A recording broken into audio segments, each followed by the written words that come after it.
again.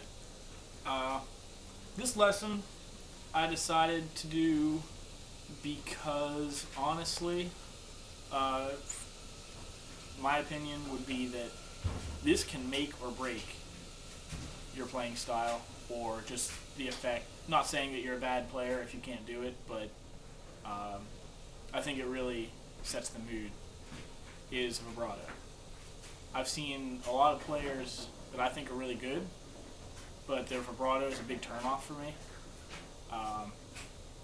It honestly does sound like they're just shaking it wherever it decides to go. Sometimes that turns, it sets the mood. Sometimes it is kind of a dissonant, weird part, and that really kind of makes it. But if you're going through like a real cool fusion solo and you end up, that's not really gonna, it's not really gonna fit. But if you can,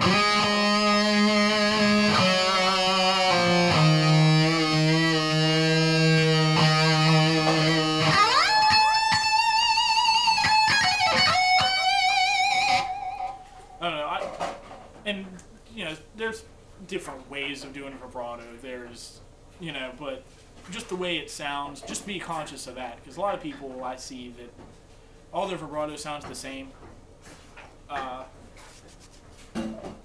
Not that everybody sounds the same, but that person, every time they do vibrato, it sounds like this. Sometimes it fits, sometimes it doesn't, just to my ear. But I do think it's something to be aware of. There's different ways for vibrato and everything. You can do it like I'm not sure honestly how to do this really. I never messed with it. It's always been more comfortable to do it from the wrist, finger.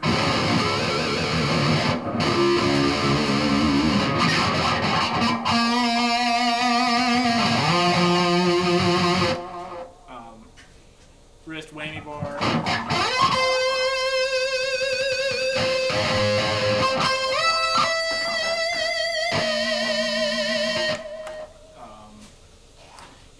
If you're doing like multi-finger tapping, TJ Homework said to use your left hand for the vibrato because you already vibrato with this.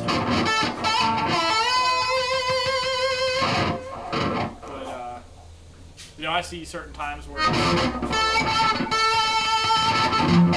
make sure that that was awful, but try it with each finger to try to get it to sound the same.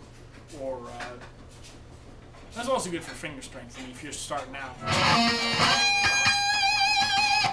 Michelangelo Radio does a lot of bends with his pinky and vibrato. And there's the different types of vibrato. Is there's some of this smooth swirling kind of vibrato like Steve Vai does on some of the stuff where it's not real noticeable. You hear it, but it's more. It's more for an effect, almost. Then there's like the real wide vibrato. Widest vibrato I've ever seen. Look up Rusty Cooley's Prelude to Madness. There's some pretty mad vibrato. Pure Hate. John Donnier from Chowders Falls is a big wide vibrato guy. Real radic ones. You can make it, real controlled. I like that real controlled.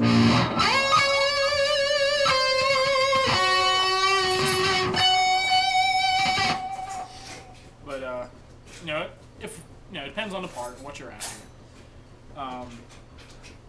It's just something I think it's overlooked a little bit, and in my opinion, it can make or break your performance.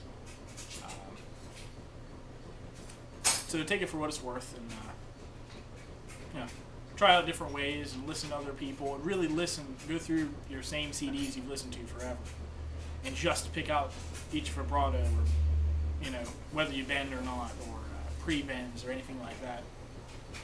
And just try to listen to that a little closer. Maybe you'll get some new ideas. See what happens.